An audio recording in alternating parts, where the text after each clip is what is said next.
Insurance isn't one size fits all. That's why drivers have enjoyed Progressive's Name Your Price tool for years now. With the Name Your Price tool, you tell them what you want to pay, and they'll show you options that fit your budget. So whether you're picking out your first policy or just looking for something that works better for you and your family, they make it easy to see your options. Visit Progressive.com. Find a rate that works for you with the Name Your Price tool. Progressive Casualty Insurance Company and Affiliates. Price and coverage match limited by state law.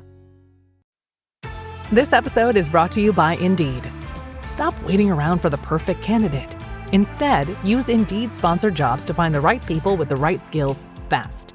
It's a simple way to make sure your listing is the first candidates see. According to Indeed data, sponsored jobs have 4 times more applicants than non-sponsored jobs. So go build your dream team today with Indeed. Get a $75 sponsored job credit at Indeed.com/podcast. Terms and conditions apply. So you'll pick me up tonight at 7:45? Oh, well, no, I got a few things to take care of first, but why don't we make it 7:45? Stop it. Okay, 7:45.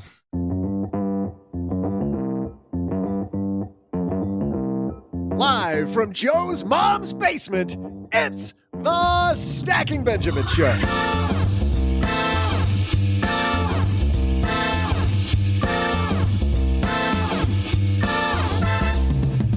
I'm Joe's mom's neighbor, Doug, and today we'll share our top tips to get rich with the co-host of Stacking Deeds, Crystal Hammond. Plus our resident man with a plan, OG. And finally, the guy who's newly in a relationship with Taylor Swift. Wait, yeah, I'm daydreaming. It's just Len Penzo. But that's not all. Halfway through the show, I'll share my centuplicate trivia question. Do you have any idea how hard it is to read that word? And now, a guy who wants you all to get rich, it's Joe Saul-Sehy. Centuplicate. Yes, we do, Doug. Yes, we do. I'm not even going to try to pronounce that word. I'll let you do all the pronunciation of that word.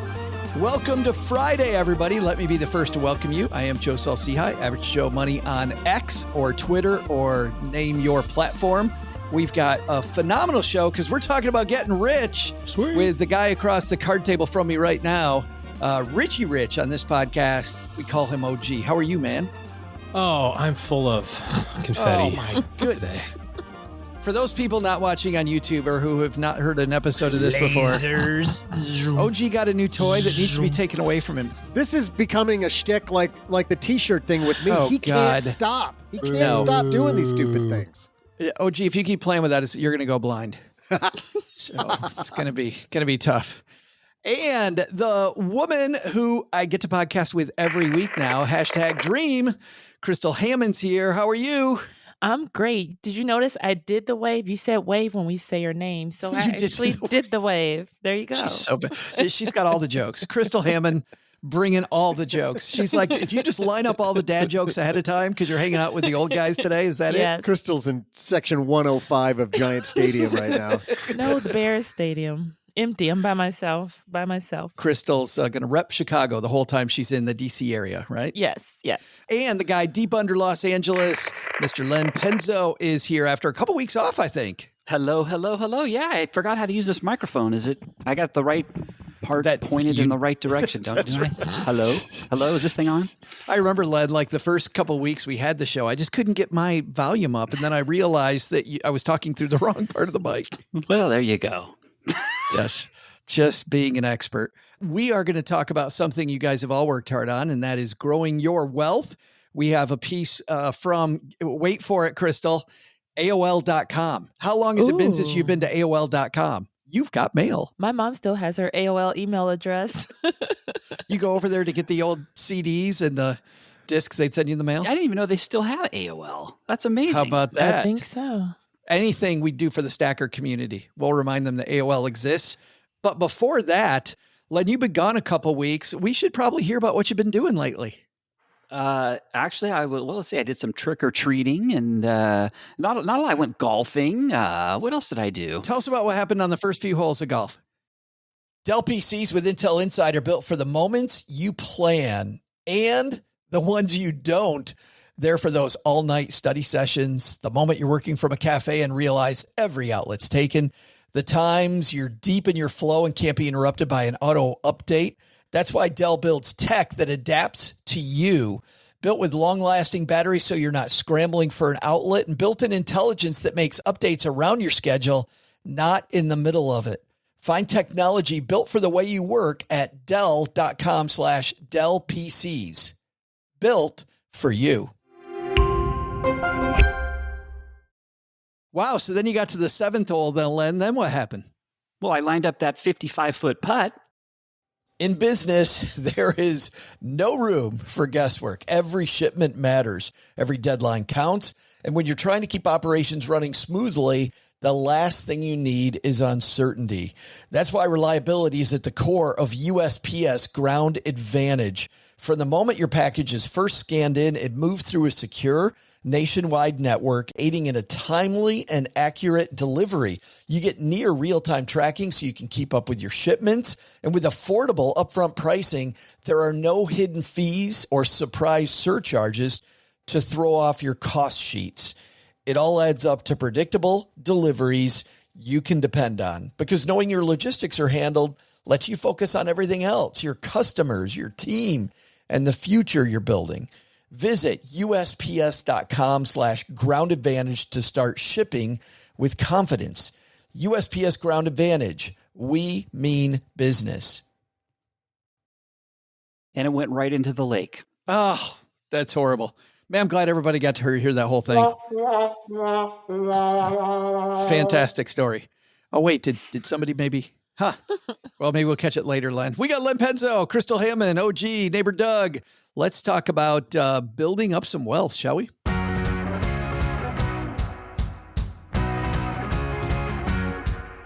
Our headline today comes to us from AOL. Actually, our inspiration, I guess. You guys are bringing the headline for us.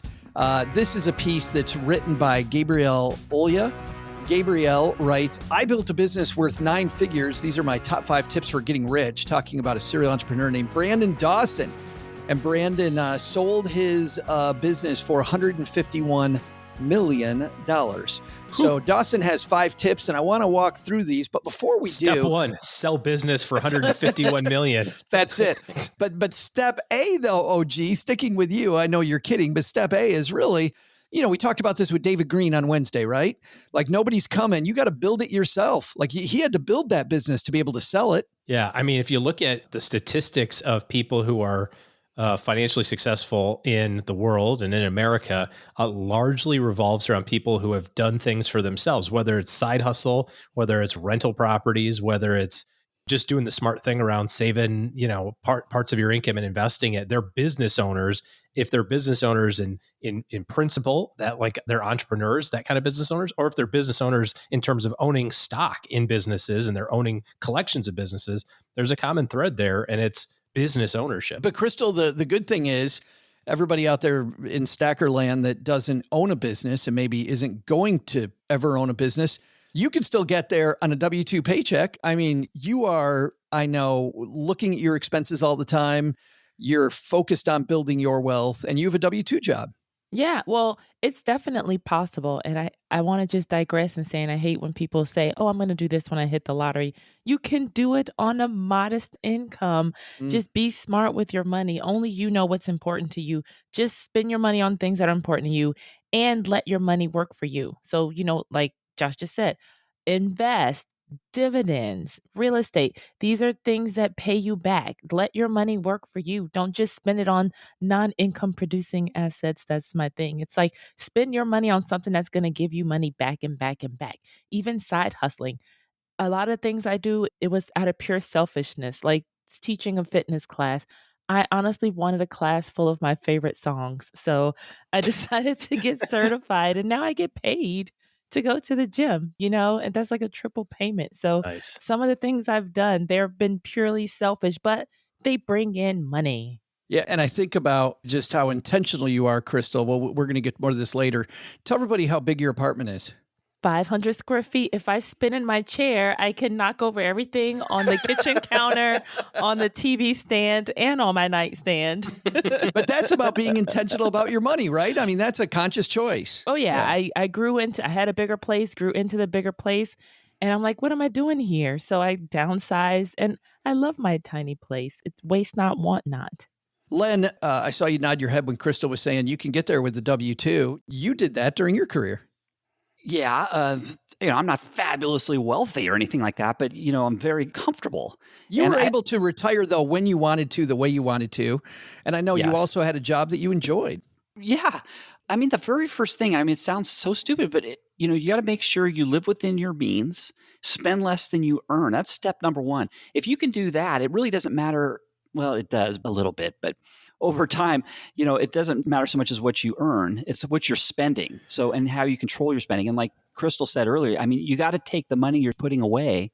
You got to set aside a set amount every week. I don't care. You should start at 10%, really, I think. Although I know a lot of people can't do that. But if you can start at 10% of your paycheck and put that away, and then like Crystal said, make that money work for you, and you live long enough like I have and to be an old man, that money actually grows over time. And it does a lot of the compounding work does a lot of the heavy lifting for you. So yes, you can do it. But I will go back to what OG said as well. I still think even as a W-2 employee, I think it's much easier to become really wealthy as if you work for yourself and have your own business. If I had to do it over again, that's what I would do. And Len, if you sold your blog, your blog is an outside source of revenue if you ever wanted to take people up That's on it. true. I know people have probably tried to buy your blog. I remember all the times people come to us and went, hey, you want to sell this thing? Yeah. What about all the ad revenue you're getting from all the clicks on all the ads? Doug, I don't do. What are you acting like? I ask people to click on my ads when they come here. Come on, Who Doug. would do such a thing? I never do something like that. So low. Was Len even here for people that didn't hear that episode? Was Len even here when we read the stacker talking about how they went to do that? Oh, did somebody do that? A stacker wrote to us and said, I went there. They thought it was so funny. They go click the ads and then they noticed there weren't ads, which was very funny, which was hilarious. Oh, there were. You had to be they must there. have their ad blocker on.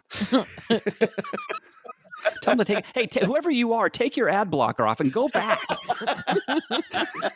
Well, they thought you were a gentleman because you were kidding about ads and you seriously didn't have ads. Turns out Len's not a gentleman at all, Doug. That card was over. Hey, overplayed. I'm retired. One guy didn't know that. Yes. But let's stick with you for just a second, because one thing that he points to, so he's got 5 of these, and I really want to walk through all these with everybody. First is embed wealth creation into your routine. And it doesn't have to be something every day, Len, but I want to ask you, over the course of you putting together your plan to reach retirement, to have enough wealth to retire when you wanted to, what were some of those key moments of wealth creation that helped you get to where you are today? Well, automating my raises, or the amount I'm putting into saving from my raises, so I never even saw the money I was putting away. I never missed it. Although I know I said you should start at 10%, I didn't when I first got hired into my main job. I only put away the company match. But then after that, every year, every raise I got, I kept upping that number until I got to well beyond 10%, actually. I was saving close to 25% of my income at the very end. And I just did that by taking a portion of my raise and putting that towards the investments in my 401k, and then setting that aside that way. And I tell you, you never miss it.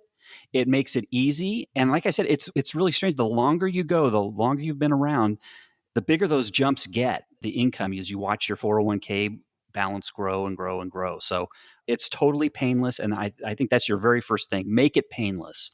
Oh, gee, let's skip over to you for a second and talk about from a business owner perspective, because that's where Brandon in this piece is. For you, being friends with you for a long time, it seems like your focus has been on wealth creation, on building your capability to help more people so that you can build the value of that business. I was just having a conversation a couple of weeks ago with a client who's an early entrepreneur, and we were talking about the struggles of, getting paid. Basically, like, when you're starting out, you're not making any money. And she was talking about how it's a little different. It's kind of shocking, when you're used to being a W-2 worker and you show up and you put your 8 hours in and you get a paycheck every Friday and it's great. And then you show up as a business owner and it's like, yeah, you work those 8 hours plus the other 8 hours that day, and you don't get anything necessarily. And what we talked about was you're really getting paid a different way. You're getting paid in experience and you're getting paid in learning. And some of that is transferable to future opportunities. I mean, I've been an advisor for 25 years. It's really the only thing I've done as an adult is be in the money business. And not all of those 25 years have I figured it out personally. I would argue maybe not even now have I figured it out personally, because we have good times and not so great times, and it just ebbs and flows. But I think how we've thought about it over the years is that this is an investment, much like, when you go to school, and if you're thinking about college or you're thinking about higher education the right way, you might be thinking, hey, this is an opportunity to invest in myself. And when I get done with school, I might have student loan debt, or I might have to pay mom and dad back, or whatever the case may be. That's what you do with an investment. No different than if somebody invested in your business, you'd have to pay them back. But so many people go, oh, thank God I got done with school. Now I make the big money and I'm going to go spend every penny that I've got. Back to what Len was talking about. It's like, well, no. That was your investment in time. Now you need to pay back your time with money that you've earned by having this education. And I think for business owners, it's the same way. We kind of have cycles. Some years are great. Some years are not so great. In the great years, don't just go, we'll spend the summer in the Caribbean. It's okay to have some fun and do your thing. But remember, hey, I got to pay back those learning years where it was a little thin. I got to pay it back from an investment standpoint to Len's perspective so that I get the opportunity for that compounding, because that really, really is going to happen. Man, I think about just the early days when you and I were focused much more on blogging, just of that little business. First of all, for me, learning how to write, and then learning how to get it onto the internet. So learning WordPress. And to your point, these are all lessons. You're being paid nothing, but you're learning all these building blocks that later on. I was learning how to delegate to you to write. You totally were. Yeah, I'll do it next week. Joe, you're so great. Keep doing it. Do more, buddy. This is the best partnership ever. This is awesome. It's kind of like how we podcast. Joe bought that. But then next, learning what's effective, and then finding community like Len, you and I first met in the online community, like figuring out who else was out there and who knew what to do the stuff. And that stuff all builds on each other so that finally you can focus on, all right, let's make this much more successful. Crystal, what's amazing about this is that Len talked about automation. That might've been a part of your plan. OG talked about building his business. I feel like you and I have a lot in common where, just from you being very public about telling your story in the past, you were a money disaster like I was. And really for you, a lot of it is what you said earlier, focusing on that bottom line and what's your take home pay. But for you, what were the couple big moments to really getting that wealth creation bug working? Well, it's the learning factor. I didn't have anybody to learn from. I made all the mistakes on my own. And then I just set out when I was ready to change it. It's like, okay, who can I learn from? Where can I learn from? What can I do? And that was like a really slow process, like from that first step of, okay, I guess this credit thing, let me take it seriously. Because when I got that first credit card, my mom was like, you don't have a job. How are you going to pay that? I'm like, well, they Who know cares? something. Yeah, they know something I don't know because they gave it to me. I don't know.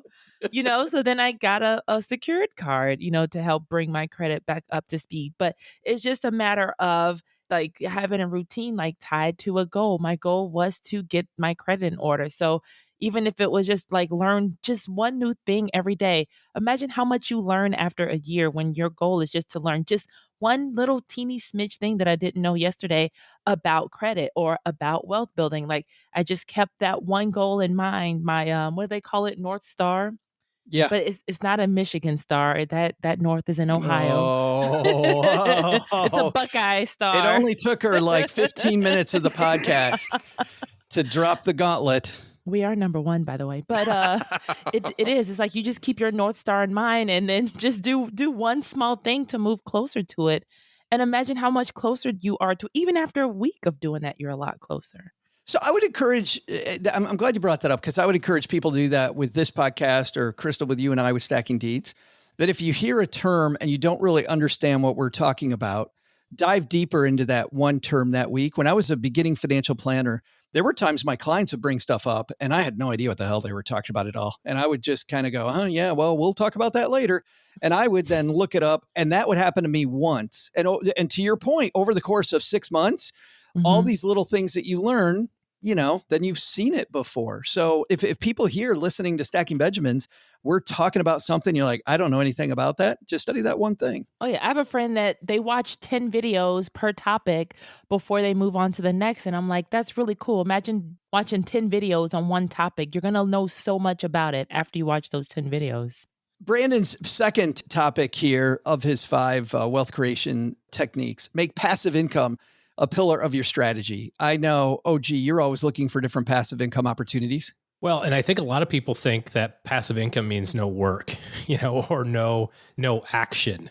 It's funny how involved I was in when we owned all those real estate properties, how involved I was in the day-to-day management of real estate properties. It was just another job, basically, is what it was.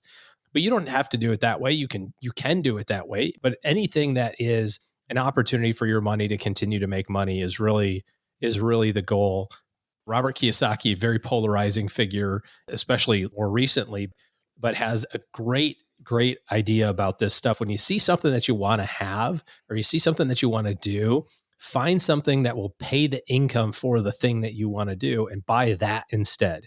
You go, hey, I really want to get a Porsche because I want the race car. It's going to be awesome. It's going to look cool in my driveway. It's like, awesome. The payment's $800 a month. Instead of taking the $20,000 down payment that you'd have to go take to the Porsche dealer and buying the car, take the $20,000 and put it in an investment property that pays you $800 a month of cash flow. And boom, you just bought yourself a Porsche with somebody else's money, basically. And I think a lot of times, Crystal was talking about this before, a lot of times we focus on the stuff and we go, I want this thing. And, I'm buying stuff that has no real long-term value and certainly no appreciating value. And if we kind of spun that around and said, I'm going to take my money and I'm going to try to make sure it's making money all the time. A simple thing nowadays, we just looked at our clients. I'm going to kind of go off topic here a second. We just looked at all of our clients. Our clients have a total of $15 million in cash sitting at big money banks, your run-of-the-mill banks. Think about interest rates these days and where they are relative to where they've been for the last 20 years. Just having that $15 million collectively with the people that we work with, that $15 million making the 5% interest that it should be, is $750,000 of interest that right now is being captured by, these big banks as opposed to being captured by our clients. And it doesn't have to be crazy hard or busy to try to go like, I gotta go buy rental properties to have passive income. Go look at your savings account. Is it still sitting at the credit union getting 0.4%? That's ridiculous. Go get 4 or 5. Go make some money on your money. I remember when I was a financial advisor and you'd do these x-ray scans of your clients and you'd help everybody that you worked with all at the same time. I love that focus. Yeah. Len, you had the W-2. Did you ever have a passive income strategy as well? You mean away from my job? Is that what you're talking about? Yes, like a side hustle or what have you? Yeah, I didn't, to be quite honest with you. Here's the thing. If you put away enough money from your paycheck and you're doing it, like I said, like you're working your way up gradually, you're putting, out of those raises, you're raising that number every year. I saved enough that I really I didn't feel the need to go off and find any other additional passive income. It kind of happened organically with the blog later in life, but I had no intention of even using the blog as a passive income source. I did it for fun and it just kind of grew into that. So I think if you save enough from the very beginning, I don't think, unless you're really out there and you're hungry and you want to keep making more, at least I had enough going to savings and I still had my discretionary income that I was able to enjoy life with the whole time. So I think it depends. If you start early enough, I don't think, for me, it didn't even need to come up, passive income at all. Well, I think, Len, that could be exciting for people, right? I mean, you were able to do it without this piece. And think about if you had focused on that on top of, that could have been more wealth, could have been earlier, could have been. I could have retired earlier, probably. You're absolutely right. Yeah. Or I could have taken that money. Well, yeah, I could have retired earlier, but I probably would have invested it. Like OG said, I probably would have ended up buying some property or something. And then it kind of snowballs. It's kind of like a snowball effect if you think about it. But like I said, I was well off enough that I didn't feel the need to do that. Maybe I should have. Well, Crystal, I feel like that's where your head is right now, developing these properties in Chicago, right? I mean, you're on this developing passive income strategies. Maybe you have other passive income strategies on top of these. I don't know. Oh, definitely. And then going back to what OG said again, too, it's a passive income. It's a lot of work setting up your passive income because just like developing these properties, this journey started in 2017 and I'm finally 2023 getting to a point where I've been patient to wait till the right people came along that I knew and that I trusted to help get this going, the savings, like knowing what to do, navigating the city, rezoning, lawyers, architects, contractors. It's been a lot of work just to set up something that will, when my 5 fourplexes are built, it will be very passive. But this passive income has taken a long time to come to fruition. But it's also another thing, like one good decision leads to others. Just imagine too, look at the money you're already spending. That first iPhone, if you would have put even half as much as you spent in Apple stock as you did on an Apple phone, that investment would have what was that word you used, Doug? Centupled? By now, so just look at the money you're already spending. If you're buying Nikes, whether it be shoes, Jordans, workout clothes, just do half of it in that stock because you love that company. So buy one shoe, and then with the money you were going to spend on the other shoe, put that in the stock. That's right. Or the laces. I don't know. You do your own percentage. I think we're going to leave it right there. We got 3 more of these 5 pillars that this gentleman has to getting wealthy. We're going to dive into more in the second half. But before that, at the halfway point of every Friday show, we have this year-long competition that is coming down the stretch now as we are into November. And man, is it close. Len, you weren't here last week. And, some stuff happened while you weren't here. Crystal, you're playing on behalf of Paula Pant. So our 3 frequent contributors, Paula Pant, Len Penzo, and OG are the 3 teams. We're playing for the most awesome trophy. OG, move your head so everybody can see the trophy. There it is. We're playing for that beautiful dollar store trophy. A trophy wife? Crystal, based on, well, he does go to bed with it. So there's that. But Crystal, we've got good news and bad news about where you and Paula stand. You want the good news or the bad news? Bad news. Well, the bad news is you are tied for last. Oh. The good news is that you're tied with OG, who is the champion the last couple of years in a row. You guys both have 13. Okay. And by the way, this late in the year, Doug, I don't think Paula's ever been tied for. But Paula's just been in last. Unprecedented. Yes. So that's good news. Well, that's fantastic news. And the other good news is you're only 2 points out of the lead because Len has 15. So last week, Len opened up got a little bump and now is at 15, OG and Paula with 13. So that's the stakes. That's where we stand with just a few weeks to go. If Len wins today, it's going to be tough for everybody else to come back. So Doug, what is the trivia question? Hey there, stackers. I'm Joe's mom's neighbor, Doug. I was just doing some yard work this week when it hit me. I would make a pretty good house husband. I'm clean. I'm a great handyman. I usually check my pockets before I do laundry. I cannot afford to ruin a 3rd washer this year. I'll have to find a way to secretly spread the word that I'm ready to settle down. I can't have women showing up at my door unannounced, thinking I'll just move in with anyone. There has to be a screening process of some sort for my protection. I've started putting why are you laughing? I've started putting a profile together to help the lucky lady find the man of her dreams. And I've written out a list of my best qualities so far. I've got handsome, strong, funny, and very strong. I even had Joe's mom take some photos of me doing house husband type stuff. Got one of me mowing the grass, one where I'm getting something off a really high shelf, and one of me hanging a 3rd TV in my basement so my future ex-wife can see that she can watch whatever she wants while I watch 2 games at once. Since being a house husband is a full-time job, I'll probably have to find I think a full-time job's listening to this trivia question. Take notes. Since being a house husband is a full-time job, I'll probably have to find a sugar mama to support the both of us. Now I just have to research where rich people live. Today's trivia question is super related to all of the things I just said.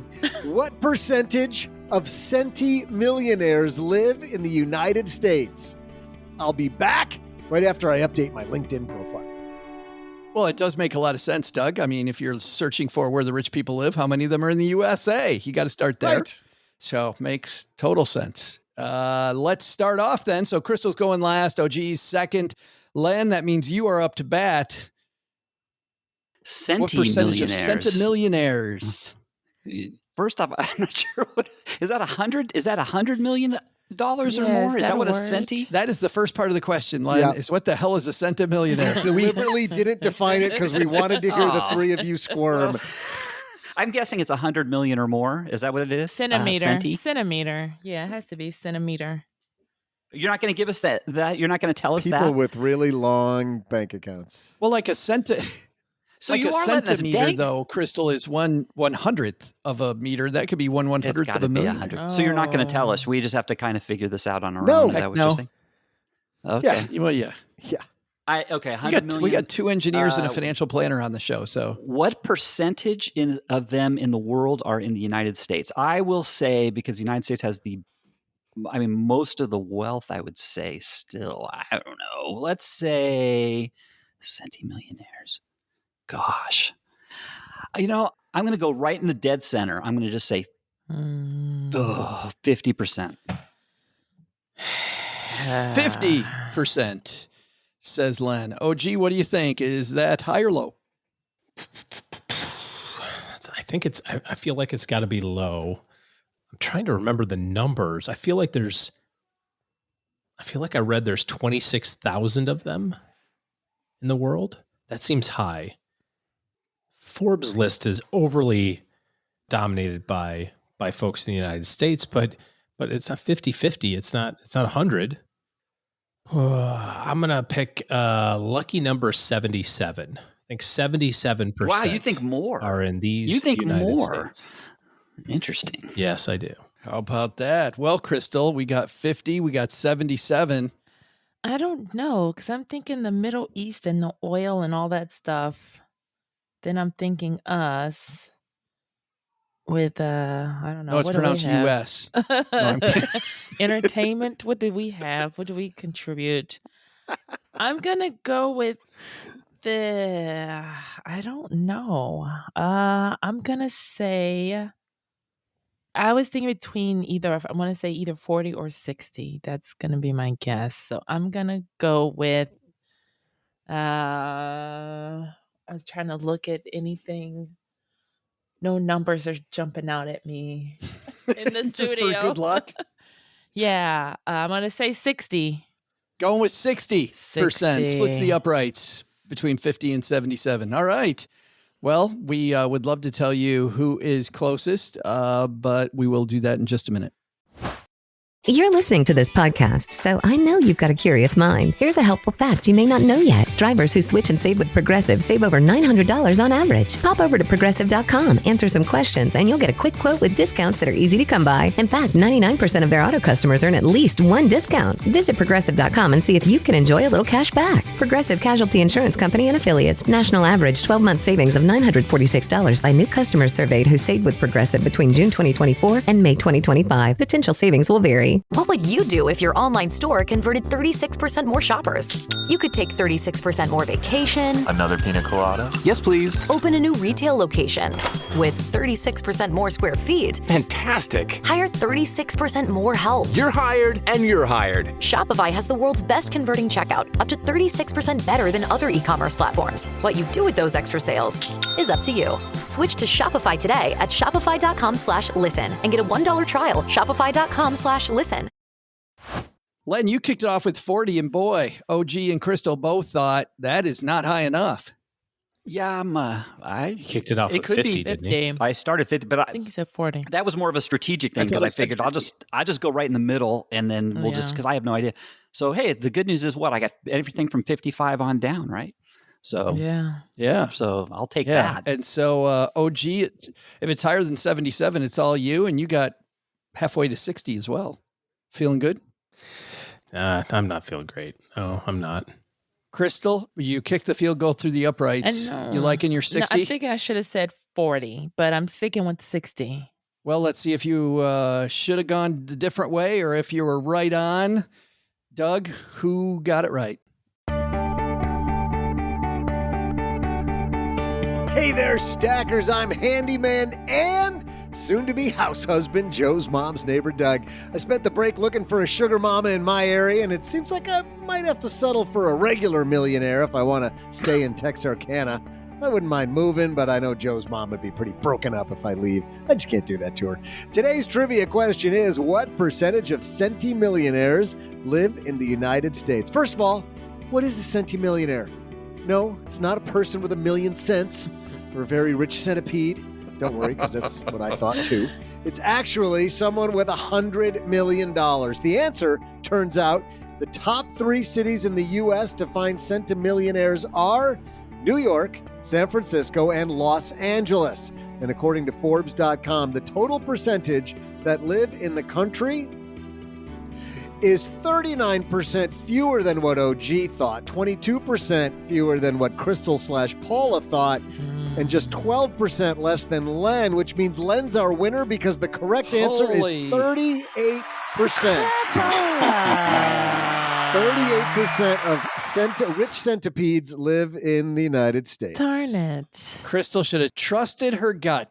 If nothing else, you just go low, Crystal, because you had all that room below Len. Darn it. Your gut is never wrong either.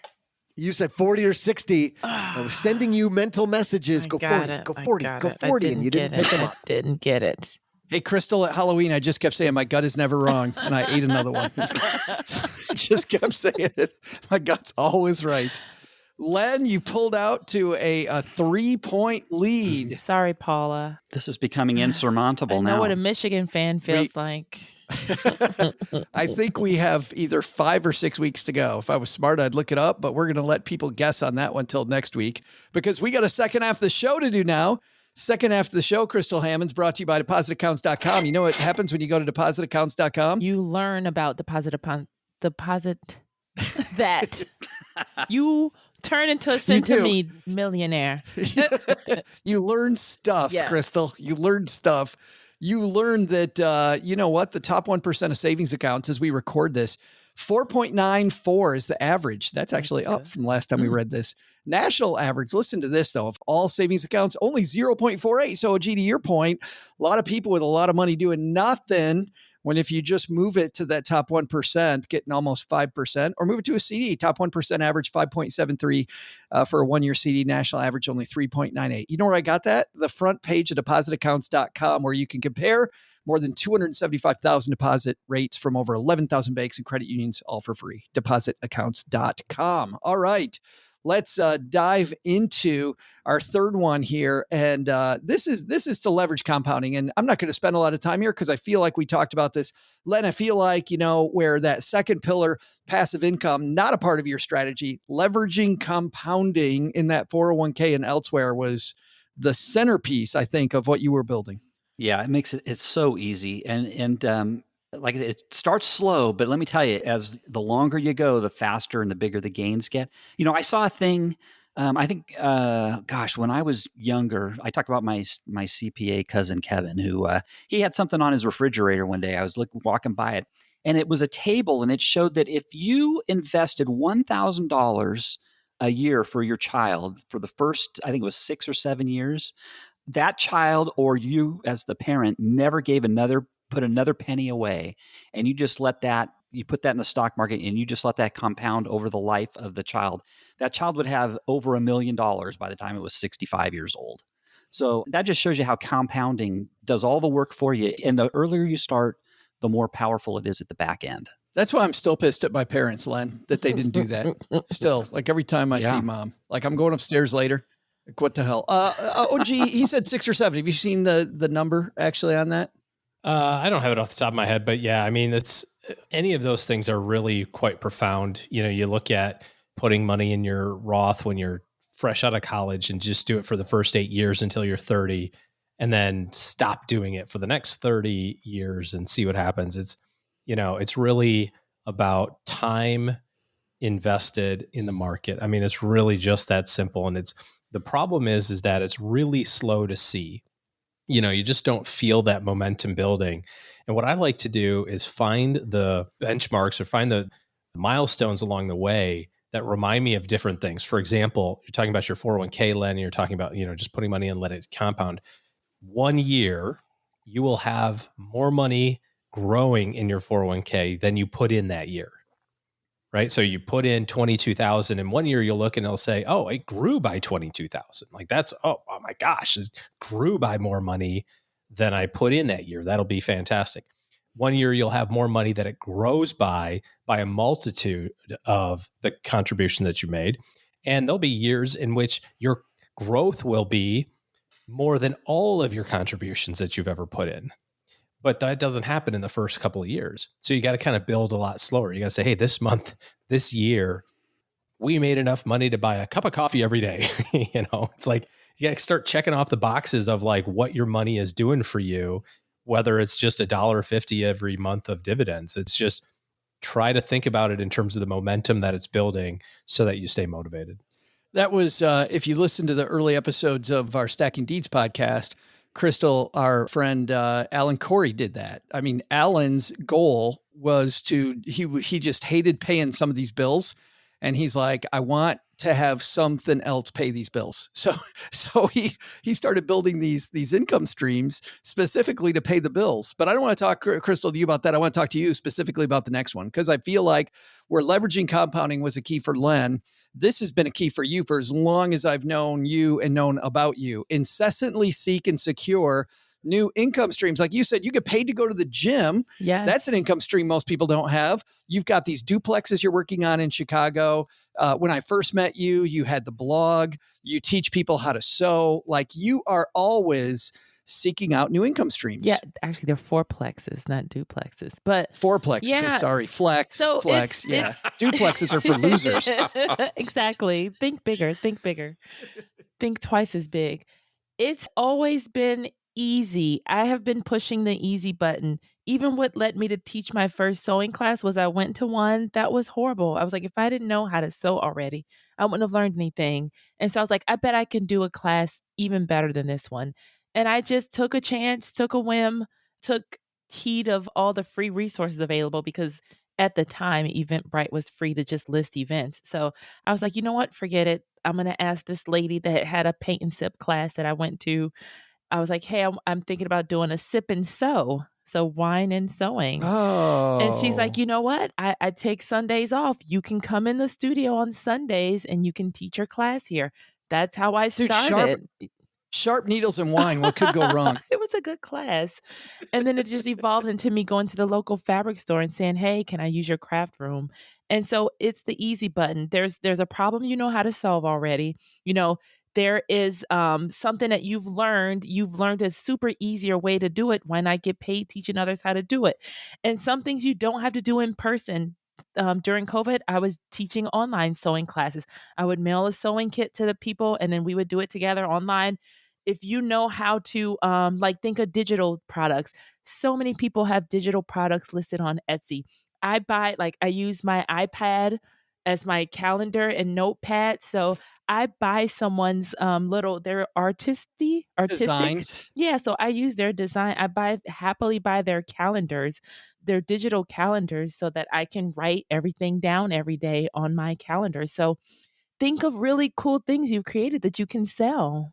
Doug gets stuff on Etsy, like grumpy cat mugs. Like Doug's a big fan of cats, and he has this beautiful grumpy cat mug. There you go. And Doug's on mute. Grumpy cat wearing a Santa hat. It's like a grumpy cat Christmas mug. Who doesn't need one of those? And where else are you going to find it except on Etsy? You can even make money critiquing mugs. Start a podcast critiquing grumpy cat mugs. Try listen to our Monday shows. I don't want to see Doug's critique of the grumpy cat mug. Like that might be a bridge too far. All right, the last one on here, and I think this is important, OG, to start with you, because how many times have you and I said so many people solving for optimization? Listen to the last thing that this gentleman says. He says, flexibility and adaptability in financial strategy have been paramount in navigating through varied economic climates and seizing emergent opportunities. Ensuring your investment strategy can pivot in response to changing circumstances ensures not only the preservation of wealth, but its growth amid an ever-shifting financial landscape. Flexibility being a key, being agile. How do we get that done in our financial plan? I want to look at this from the perspective of what does it not say? It doesn't mean I should day trade my account. It doesn't mean that I should go, oh, this asset allocation is not working, so I need to change it, right? Time invested is still going to be your best strategy overall. But when it comes to things like business ownership, when it comes to things like making tactical decisions around asset allocation or making sure that you can take advantage of unique opportunities that come up. I was just reading an article the other day from, I feel like it was Peter Lynch. It was either him or Larry Swedroe or, one of these kind of finance mindy guys that were talking about small companies. And if you look at all the data suggests that US small companies, especially value-based small companies, are the number one performers over all time. But it comes with a substantial amount of volatility. And so there's been a period of time since about 2019 where you haven't been really rewarded by owning small caps lately. If you didn't own large tech, you're getting your face kicked in, basically. And this article was saying the disparity between small cap value and large cap growth or large company tech is so wide, it's the biggest that it's ever been. And their position was, if you're not actively dumping money into this sector, you're not reading the tea leaves. And now I don't think that we want to be trading based on, the wins and what's happening with an article or something like that. But when you see those data points and you say, okay, this makes sense, and this theory holds true of being greedy when others are fearful and fearful when others are greedy, you look at it and you go, well, how am I able to have this opportunity? Well, it's because you saved money, you had cash, you're able to make good decisions, and you have those resources available when opportunity arises, whether it's investing in small cap value because it's undervalued right now, or it's I'm able to expand my business or buy another property because the market took a giant crap and, there's distressed things out there, whatever the case may be. So that's how I kind of think about this in terms of flexibility and moving around a little bit. Len, do you and the Honeybee have any of that flexible money, any cash that's ready, in case you get a good opportunity? Is that part of your plan? Yeah, I always keep a cash position it's just sitting there waiting. In the past, it kind of sucked because, the money wasn't earning a lot. If you want to park it was earning nothing. But now it's kind of nice. I mean, you have the added advantage now you've got the CDs, the money markets, the treasury bills, short term.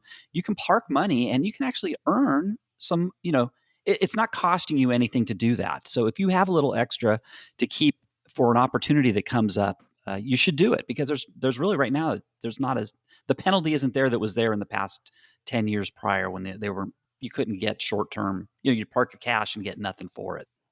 Crystal, how do you stay flexible? Well, I definitely stop buying VHSs and Pontiacs. Like if you see a technology dying, you don't want to, just like OG said, don't be the greedy person. It's like, let me buy all these VHSs on the corner of the market. Or to the market on cassette tapes. And 8 tracks for the win. Laser disc. I got all the Saturn cars in my yard. Right. Some people call it Saturn, and that's so annoying too. But oh yeah.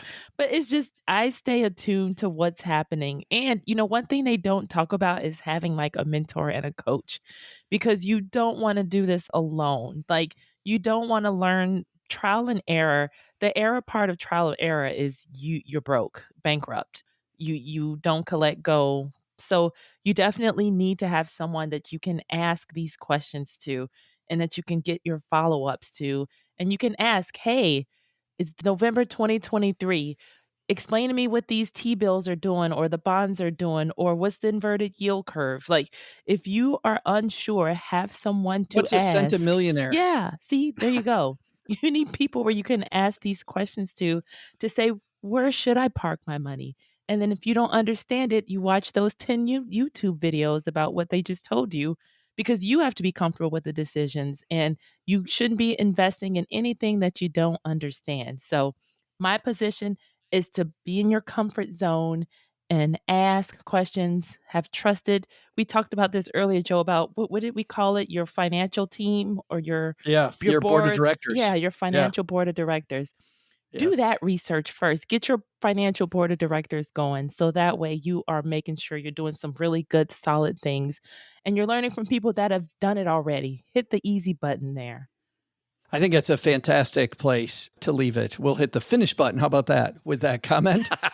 Let's talk about, we're going to spend some time on our last segment called The Back Porch. But before we do that, I want to find out what you guys are all doing, where you work. So, OG, it's the last weekend before Thanksgiving week. What do you got going on this weekend?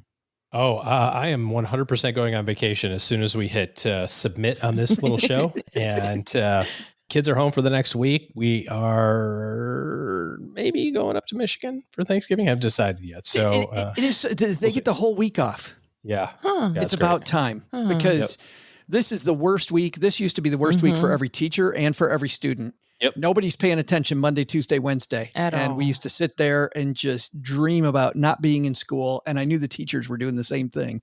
Yes. So why we get out at Friday at noon, week before Thanksgiving, get the whole 10 days off. That's fabulous. Great family time. Fantastic.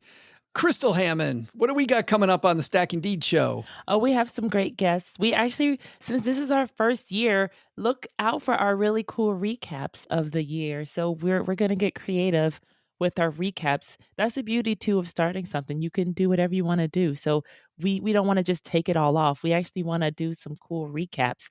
And then I have a really big football game coming up. So I think there's a lot of people that don't want me to take it all off. We're going to be practicing some. Oh, not that. Take the time off. What are you talking about? Oh, good. But there's a really big football game happening. Ohio State versus Michigan. So I'll be practicing my face painting, putting Ohio and my decorations. And OG's going to be over stealing your signals. So that's right. Yeah, we got some fun year-end stuff coming up at the Stacking Deed show. Mr. Penzo, what's going on at lenpenzo.com here as we roll into Thanksgiving week? Well, one of the nice things about having a blog is I've, meet a lot of people, writers, and looking out for experts. And I found this there's an art expert. His name's Gail Tate. He has an art dealership out in Cheyenne, Wyoming, called Gail Tate and Sons. Anyways, I've used him in the past. He's written a lot of things about art. But in this case, he actually shared a story about the high cost of being poor. And what he did is he shared, it was a great story, well written, about just starting out with his business, and he went bankrupt, and he really struggled, he and his wife and family, and he writes about that, and it's a great story. And come on by lenpenzo.com and you can check it out, and I think you'll be touched. It's a moving story, and he does a fantastic job. That's fabulous, and we will link to that story. Great time for a story like that too. And on this last full week before we head into shortened week, great time for reading that and for listening to some Stacking Deeds. We'll link to both of those on our show notes at stackingbenjamins.com. All right. Time for the back porch. Doug, what I was thinking we'd talk about today is that one way that people build wealth or think they're going to build wealth is the place we started on, which is not where to start, which is people think about passive income as, I think, OG, this is your very first comment, as having to do nothing. And who always presents that you're going to get something for nothing? OG. MLMs. Yep, scamsters. Oh, MLMs. Scamsters. Yes. Swinging and misses there. But yeah, so I'm wondering if any of you guys ever got close to being sucked into an MLM. Oh, yeah. And not that all MLMs are bad, but there was an MLM one time for me. They were talking about being a travel agent, and I could get discount travel tickets and I could sell them all to my friends. So I would get money every time my friends booked travel through me, and I could get discount travel. Almost got me. Crystal, how about you? Oh, yeah. That one is one of the worst ones. I've had friends that did that. And I'm a traveler. I've been to like 30 countries and islands on my own, just using Google Flights and, budget friendly researching. But yeah. Mary Kay. We've got the Did you do Mary Kay? Yeah. Well, because the lady was like, you have the beautifulest smile in the United States of America. And my friends all just died laughing. They're like, she's laying it on thick and you fell for it. I was like, I sure did, because I immediately signed up. And then if what she else? used the word beautifulest and you still bought in, I did. I would say you were smitten. Grammar was not a requirement in sales school. So I was all in. I was like, yes, girl, sign me up. I am. You're right. Did you do Herbalife too? Yep. And then I got a class action lawsuit check from that. Because apparently, they got There's sued. always an upside. Yeah, they got sued for that. Passive income. Pass it back. You pass it away, then you pass it back. But there's been so many mathematical things, models done to prove that it's not right, but or it's not fiscally responsible. But hey, they're still thriving even after the lawsuit. Len, I'm wondering, with your practical approach to life, if anybody ever tried to get you into an MLM. Yeah, I went to Amway. Now, I think the Amway people say, it's not MLM. Maybe but I actually got roped into a buddy at work was saying, hey, I'm making all kinds of money at Amway. Come on, go to this hotel and their conference room and we're having a presentation. You'll love it. So I went there and I wasn't impressed by it. When it was all over, I was like, man, this is crazy. It sounds like, you're going to be making money at my expense. And I didn't want to do that. But I'll say one other thing happened. There was a thing when I was younger. It was kind of a scandal in my hometown. It was a thing called Friends Making Friends. Have you ever heard of that? It's a total scam. It's like you get you contribute $100 and you get two friends to contribute $100. Then they get two friends. This is how Len says, I don't need any friends. Making friends is a scam. but I mean, this was huge. And this thing got huge because it took over my whole town and it became a scandal and the cops got involved, undercover cops, and they were joining it and people were making money at the top, but the people at the bottom started getting screwed and it just blew up. It was a total scandal. It was really wild, but some people actually made a lot of money. The first people in, just because don't do it, guys. It's called Friends Helping Friends. Look it up. It's a scam. It sounds great. I remember, Len, something like that just when I was in like high school. You put $1 in an envelope and then you'd list like $10. You send it to this person. And before you know it, like all this money's going to show up at your door. Like it was this ongoing chain letter scam thing. Yeah. Len's like, you ever hear about eating healthy? What a scam. That's where the grocery store gets you right there.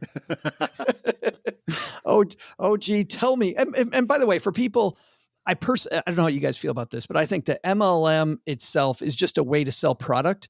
The problem is the barrier to entry is so low that you'll get these salespeople not talking at all about the product. They're talking about how you can get something for nothing.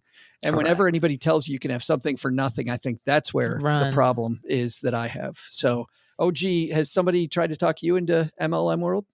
I distinctly remember going to an event that was hosted by some group where I was brought by a mortgage broker referral source when I worked at Amex, and it was all this like rah stuff and everybody's like clapping and everything. I was like, I don't get why this is like applause worthy. Like I hadn't got there yet, like I hadn't figured it out. And so they bring up this dude who's, he's slaying, he's making hundreds of thousands of dollars a month and da-da-da-da-da. The thing that I noticed about him was that his suit still had the tags on. And I happen to know a thing or two about bespoke custom menswear, and they don't have tags. You do not buy suits and they come with tags. Somebody makes the coat for you. There's no tag. It's got your name stitched on the inside of it.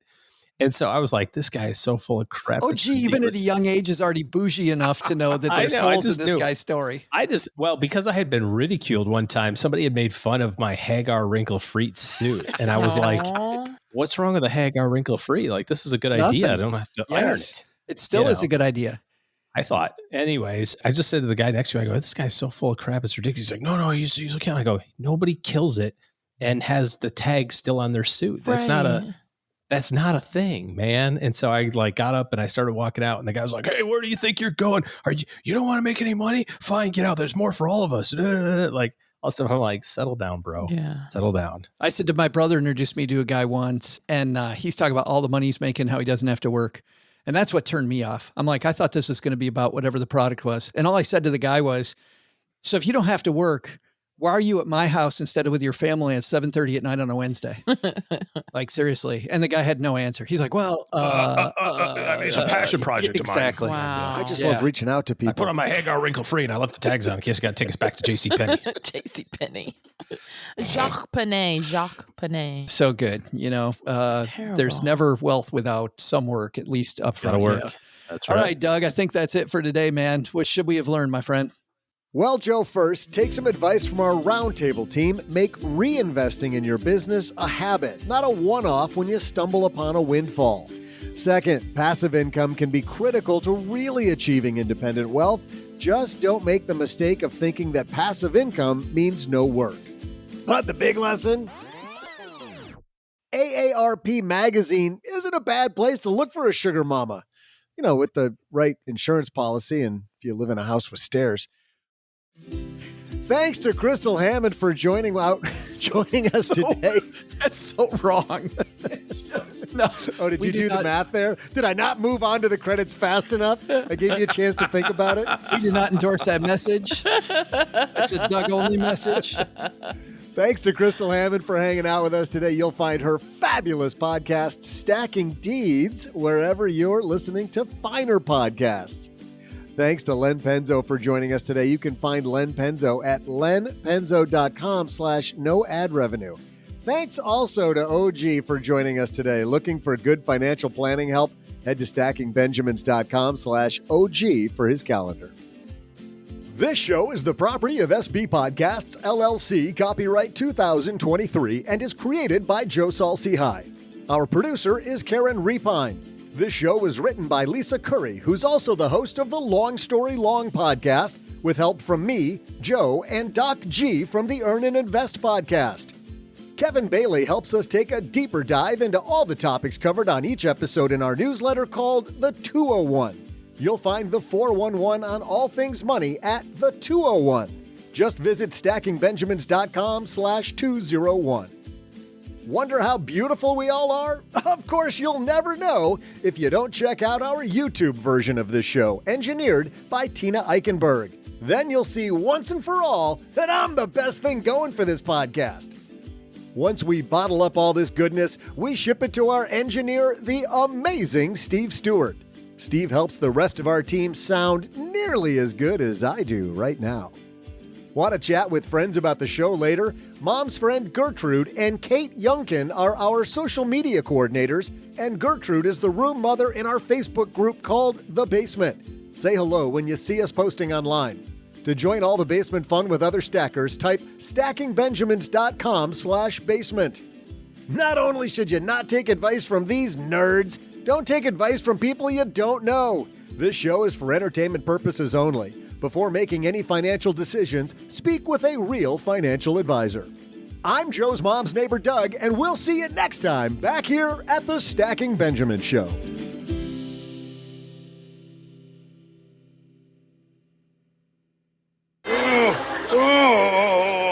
What's wrong with you? It's either this show or indigestion. I hope it's indigestion. Why? It'll get better in a little while.